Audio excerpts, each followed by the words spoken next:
Hey guys, this is Ruby as always, and welcome back to the old Hypermine server. So this server is actually still up. We're still hosting it, and what this is going to be is pretty much a farewell video. Um, I may try to get a copy of the map just to keep for myself. So this was the first area that we really settled in.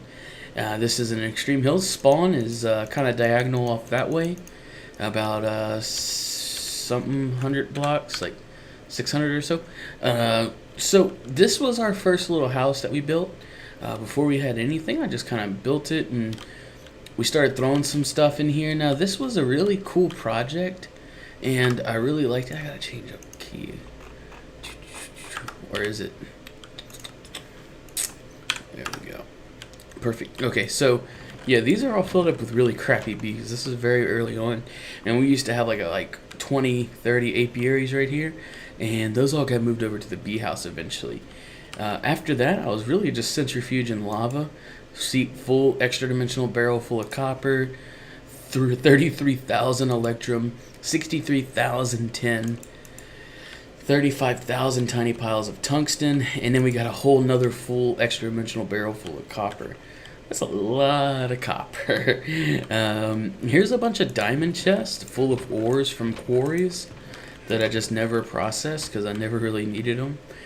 I got a crap ton of coal, and of course saplings, string. I had a bunch of flax, but that all ended up going into the bee house, which we'll go to here in a minute. And this was kind of like my little wood storage, 33,000, 9,000, and this thing pretty much ran around the clock for months and pretty much just supplied me with all the wood I would ever need, and sand. You see, we got a nice little bit of sand. So this is Ruby Corp. This was our project for the server, and it turned out a lot nicer than I thought it would. We kind of ended up not really doing a whole lot with it, mainly because I just got kind of uninspired with the build. But kind of the whole feel I had for it was like a very industrial-ish building. And once you kind of walk in, you got like the welcome sign, and as you can see, there's not really anything here. I think I salvaged most of the stuff. This is something that I built very late into the game. Like, this was in one of my last few episodes. And it's just a big spawning room with grinders and T01 Wolf's head, and a zombie spawner with an auto enchanting setup. I have an episode on the auto enchanting setup if you guys are interested in checking that out. This is my scrap generation system, and yeah, that generates scrap, and then it comes over here into a recycler, which then goes into, where is it at?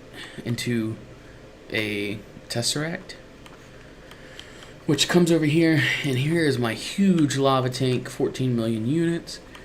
If we come down here, below the lava tank is my engine room.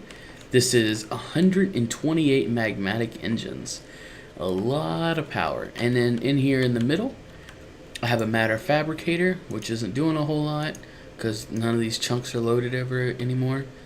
And here I just have some power converters. So Buildcraft Consumer, Energy Bridge, EV Producer, Matter Fab, Scrap right here for overflow, and the Tesseract from that recycling setup. And I'm also supplementing the Matter Fab with solar panels, but we'll go out there in a minute. This was originally going to be my storage area until I realized how great Applied Energistics is. It's pretty awesome. So that ended up storing all of our stuff, and this is the system over here. As you can see, we never really made a dent on it. I ended up getting the pattern in there for 64K storage cells, and this was supposed to be the enchanting readout for that auto enchanter, but I could never get it to work right. It was kind of buggy. And in here, why do I feel like there was a server rollback? Oh yeah, that's right. Something bugged out at my base, and we had to do a rollback on my chunks over here. So yeah, this was kind of cleared out, and all these machines were gone. but they're back. So yeah, this was just kind of a little processing area. Ooh, phone is not on silent. And here's my ME system.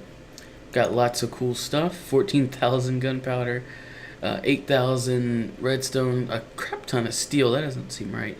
Crap ton of marble, a crap ton of conveyor belts, a lot of spider eyes, arrows, bones, iron, sugar, a lot of UU matter. 3,000 UU matter to be exact. And these were a bunch of non-stackables that I didn't feel like putting in my ME system and clogging it up. And I think that's pretty much it. Oh, look, we got a disk. And let's see in here. I think this was a project I never ended up doing anything with. I/O port, interface, Hydra head, auto crafting system. And I think that's pretty much it for here. You guys saw the engine room. You saw this house. Over here, this is where I was getting sand for a little while. A little sand quarry. And this is also where my austere bees are. So if you guys don't know, and a lot of people apparently don't because people were acting like I didn't know what I was talking about. For austere bees to produce... Oh, those chunks aren't loaded. That's why they're coming out. For austere bees to produce these powdery combs, they have to be in the desert. I can't have them at my bee house, or else they just don't work. So let's head over to the bee house. So this project was kind of a random one, honestly. This started out to where I just needed a bigger area to process bees at and stuff like that. So up here I just have a mutating alveary, simply because a lot of bees that I'm trying to mutate don't have the strong flyer, or well, this wouldn't help strong flyer. I don't have a range shield in here, but they don't have the cave dweller perk, and they don't have the nocturnal perk. So I always had to put them up here, and I've got every single pollination type right here, except for water and netherwort and stuff like that. But I never really worked with those bees, so it wasn't a big deal. Originally out here, this whole little patio and even like a little extension over that way used to all be apiaries, fully automated apiaries, and ended up cutting them all down because I didn't need them anymore, and replaced that with a walnut farm. And these were originally going to be all alvearies out here. And in here is the storage and processing area for bees. And let's go ahead and throw those in there. And yeah, so here are all the advanced machines. You can see I was running some radioactives through here. And surprised I wasn't purifying any of them. Oh, no, I did. Yeah, radioactive species. So I've got some radioactive bees hanging around here somewhere for uranium, because I needed uranium. Centrifuge, gene pool, nothing too crazy. A lot of bees. This was kind of an overflow for drones until I started void piping them, as you can see. Tesseract, this was for oily combs, which we'll go over in a minute. And you can see I got a good little bit of combs. Got some silkies and stuff like that. A lot of platinums. A lot of austere, 34,000. And each powdery comb equals 1 gunpowder, so... yeah, that's a lot. And yeah, that's pretty much it. This was all storage. I was originally going to have these all organized, but yeah, that didn't last very long until I just started shift clicking. So down here in the basement, no real fancy way to get down here. This was a little setup that I put together for frames. Actually, Lone Wolf helped me with this as well. And this was an automatic impregnated frame producer, and then it shot in a pneumatic tube over here to the apiaries, which are not apiaries, alvearies, which we'll get to here in a minute. Don't know what all that is. Powered furnace, just hooked up to my conduits because apparently I was too lazy to run an extra one. Some retriever, this is all probably stuff for that. Then this system right here, this was for the flax farm down here. And let's try to get up. Let me up. There we go. Whoa. And I've got a matching ender pouch to this chest, and then as soon as this thing detects items, these magmatic engines will cut on. That's fed from this liquid tesseract. And why I use magmatic engines is because they pump out entire stacks. I don't have time for it to pump one out at a time, so not even autarctic gates could help me out there. And you can see we're empty on flax seeds. Over here, these are my 2 tanks. Here I've got seed oil, and over here I've got honey. This is for producing both impregnated sticks as well as alveary parts. So I'm sure even if we look in here, yeah, you can see these are making scented panelings for alvearies, and you can see I've even got some impregnated casings and stuff like that. So this is a huge comb processing area with all these hoppers. This was just to simply kind of in a squeezer for honey drops to go in here, but we're filled up. But this was just to produce honey drops and propolis and stuff like that. In here, I transplanted some grass down here, and these are all my alvearies. As you can see, we got 1, 2, 3, 4, 5, then 6, 7, 8, 9, 10, 11, and 12. We got half of one over here. But yeah, as you can see, pneumatic tubes to all the frame housings, and all these have like distilled bees. I think these are both distilled. Yeah, they sure are. Over here, we got ruby bees, imperial bees, valuable. Oop, this isn't very accessible. That looks like industrious.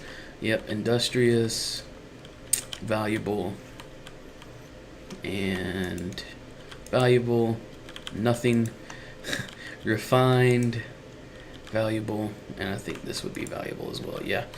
So yeah, refined bees produce these. What are they called? I don't remember, but whatever. We'll get to that in a minute. So this is my oily comb processing area. So those 2 refined bees, those produce oily combs, which come down here into this centrifuge. They get centrifuged. This sounds so repetitive. Into oily propolises. They then get sucked over here into the squeezer, which makes it into oil, which then comes over here into these 2 refineries, comes over here as a buffer for fuel, and then the fuel gets pumped under the floor and over here into the steam boiler. And yeah, this produces most of my power. The magmatic engines back at RubyCorp produces a little bit, but they don't produce quite as much as these do. These are producing like 100 something MJ a tick. So yeah, these are doing me pretty well. Aqueous accumulator for the water, because I don't really need it to be biofuel, simply because it just wasn't a need. Wrath lamps for lighting, and plus I got night vision. So yeah, that's pretty much it for in here. And this was just an entire network of Buildcraft pipes for going over there into that upper part for the storage.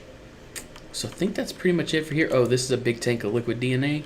Never really got filled because I kept forgetting to put bees in the gene pool. So there's a couple books over here. We won't go to the nether apiaries because that doesn't really have anything there. If we come over here to the jungle outpost, this was a little treetop area that I built for jungle bees, or tropical bees really. And of course they poison you. And I had this little area out here just chunk loaded with a tesseract with all the bees coming down into them. So yeah, these bees did pretty well. Produced a bunch of silky combs, which you need for bee stuff. So I think that's pretty much it. I did build one thing at spawn. And this is spawn. And the only reason I'm really doing this kind of farewell is because I may have some newer subs that never saw me do some of this. And this was near the end of Hypermine.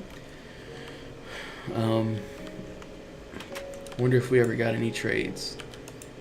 0, 0, 0, 0. Nope.